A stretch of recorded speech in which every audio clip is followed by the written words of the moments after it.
Hey everyone, welcome back to Learnlet. तो इस session में हम देखने वाले हैं एलिफ इन पाइथन। तो ऑलरेडी हमने इफ एल्स के बारे में डिस्कशन किया था। यही एलिफ, ये उसका ही एक एक्सटेंडेड वर्जन आप इसको बोल सकते हो। सो इफ एल्स में क्या होता था, अब अगर हमको एक कंडीशन को अगर चेक करना होता है तो हम इफ एल्स को यूज़ करते थे। अगर हमको मोर देन वन कंडीशन, एक कंडीशन से ज़्यादा कंडीशंस को अगर चेक करना हो तो हम एलिफ को यूज़ करते हैं। फॉर एग्जाम्पल, सो हम इफ एल्स में क्या करते हैं वो पहले बताता हूँ आपको, ठीक है। सो इफ एल्स में हम क्या करते हैं, इफ लगा के एक कंडीशन लगाते हैं। अगर वो कंडीशन सेटिस्फाई हुई तो नीचे का प्रिंट स्टेटमेंट एग्जीक्यूट होगा, या फिर नीचे का जो भी पार्ट है उसको एग्जीक्यूट होगा। अगर नहीं तो एल्स का जो पार्ट है वो एग्जीक्यूट होगा, ठीक है। सो यहाँ पर क्या होगा, बस एक ही कंडीशन चेक की जाएगी। वो कंडीशन सेटिस्फाई हुई तो प्रिंट का पार्ट एग्जीक्यूट होगा, नहीं तो नीचे का पार्ट। लेकिन अगर आपको मल्टीपल कंडीशन चेक करना है, एक से ज़्यादा कंडीशंस अगर आपको चेक करनी है, तो यहाँ पर एलिफ काम में आता है। तो सपोज करो कि फर्स्ट हमने क्या किया, इफ़ लगाया, उसके बाद हमने फर्स्ट कंडीशन डाली, उसको चेक किया। अगर वो ट्रू रही तो हम उसका पार्ट एग्जीक्यूट करेंगे। इफ़ के नीचे जो भी पार्ट आएगा वो, उसके साथ ही हमको बाकी के कंडीशंस भी चेक करने हैं। तो यहाँ पर हम एल्स डायरेक्टली नहीं लिख सकते, बाकी के कंडीशंस भी चेक करने हैं, राइट। सो एक से ज़्यादा कंडीशंस अगर आपको चेक करने हैं तो हम यहाँ पर यूज़ करेंगे एलिफ। सो एलिफ करेंगे यूज़, यहाँ पर करेंगे सेकेंड कंडीशन जो भी होगी, जो कंडीशन हम प्रैक्टिकली कोडिंग करके देखेंगे, ठीक है। पहले थ्योरेटिकल समझो। सेकेंड जो कंडीशन है वो अगर सेटिस्फाई हुई तो वो एग्जीक्यूट होगी, उसके नीचे का पार्ट। नहीं तो और एक एलिफ लगा सकते हो आप, वो कंडीशन चेक कर सकते हो। वो हो गई, वो हुई तो उसका नीचे का पार्ट एग्जीक्यूट करो, नहीं तो एल्स। मतलब बहुत सारे कंडीशंस अगर आपको चेक करने हैं तो आपको एलिफ को यूज़ करना पड़ेगा, ठीक है। सो तो हम एक्चुअल कोडिंग करते हैं तो आपको समझ में आ जाएगा कि एक्चुअली एलिफ का यूज़ क्या है। ओके, सो उसके लिए वीएस कोड को मैंने ओपन किया है। उसके बाद हम न्यू फाइल को ओपन करते हैं, एलिफ डॉट पी वाई, इस नेम से इसको मैं सेव करता हूँ। सपोज करो कि हमको एक टास्क दिया है कि हमको 3 नंबर यूज़र से लेने हैं, और 3 नंबर में सारे नंबर्स को कंपेयर करने के बाद कौन सा बड़ा नंबर है वो हमको बताना है। तो तीनों नंबर को अगर हमको कंपेयर करना है तो बार बार कंडीशंस लगानी पड़ेगी इफ़ की। सो बार बार अगर हमको एक से ज़्यादा बार कंडीशन लगानी है तो क्या करना पड़ेगा, एलिफ को यूज़ करना पड़ेगा, ठीक है। तो यहाँ पर मैं सिंपली क्या करता हूँ, यूज़र से 3 इनपुट लेता हूँ, लेता हूँ। सो एज इक्वल्स टू मैंने क्या किया, INT लिया इनपुट। सो यहाँ पर मैंने डाला एंटर फर्स्ट नंबर, ठीक है। फर्स्ट नंबर एंटर करो। इसको ही मैं कॉपी पेस्ट करता हूँ 3, ठीक है। तो इसको मैं कॉपी पेस्ट किया, यहाँ पर मैंने बी डाला क्योंकि मैंने 3 नंबर लेने हैं ना मेरे को। तो यहाँ पर मैं सेकेंड यहाँ पर लिखता हूँ। उसके बाद यहाँ पर सी नाम का थर्ड वेरिएबल लेंगे और उसमें थर्ड नंबर को स्टोर करेंगे। तो यहाँ पर क्या हुआ आपको बताया ना कि हमने इनपुट लिया यूज़र से, एंटर फर्स्ट नंबर करो, एंड जो इनपुट लेंगे उसको इंटीजर में कन्वर्ट करेंगे, ठीक है। जो यूज़र से इनपुट लिया उसको, तो इसके लिए INT लिया। हाँ, सो सिंपली इफ स्टेटमेंट को यूज़ करेंगे। इफ ए अगर बड़ा होगा बी से, एंड ए अगर बड़ा होगा सी से, ए क्या है बी से भी बड़ा होगा एंड सी से भी बड़ा होगा, तो ऑफ कोर्स, ठीक है, जस्ट अ सेकेंड, तो ऑफ कोर्स क्या ए बड़ा होगा ना। ए बी से बड़ा है, सी से बड़ा है, तो ये दोनों से बड़ा होगा, तो इसको ए को प्रिंट करना।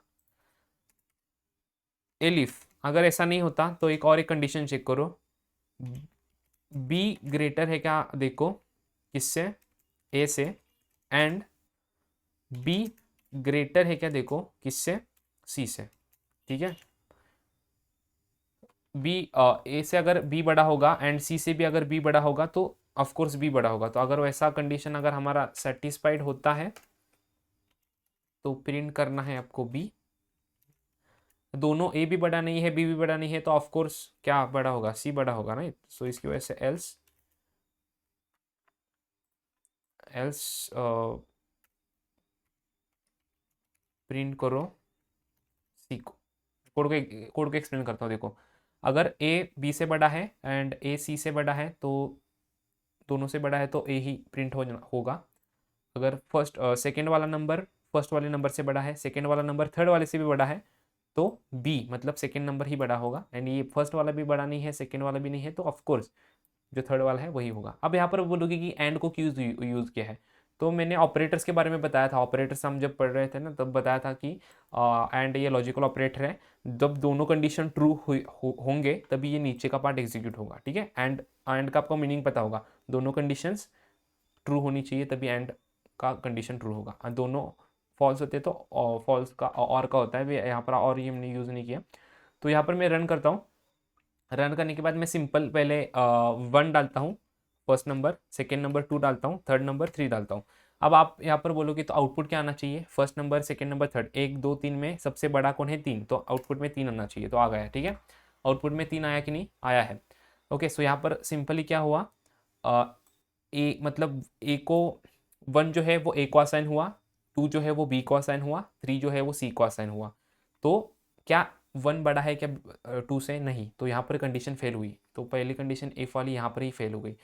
उसके बाद वो चला गया एलिफ में, एलिफ में वो जाने के बाद उसने क्या चेक किया, क्या बी बड़ा है ए से, मतलब क्या 2 बड़ा है क्या 1 से, हाँ है, तो ये तो पहली कंडीशन सेटिस्फाई हुई। अब एंड के बाद की कंडीशन क्या है, क्या 2 बड़ा है क्या 3 से, नहीं, 2 छोटा है ना 3 से, तो इसकी वजह से क्या हुआ, जो एल्स का पार्ट है वो एग्जीक्यूट हुआ, एंड एल्स के पार्ट में सी की वैल्यू थी 3, तो 3 यहाँ पर प्रिंट हो गया।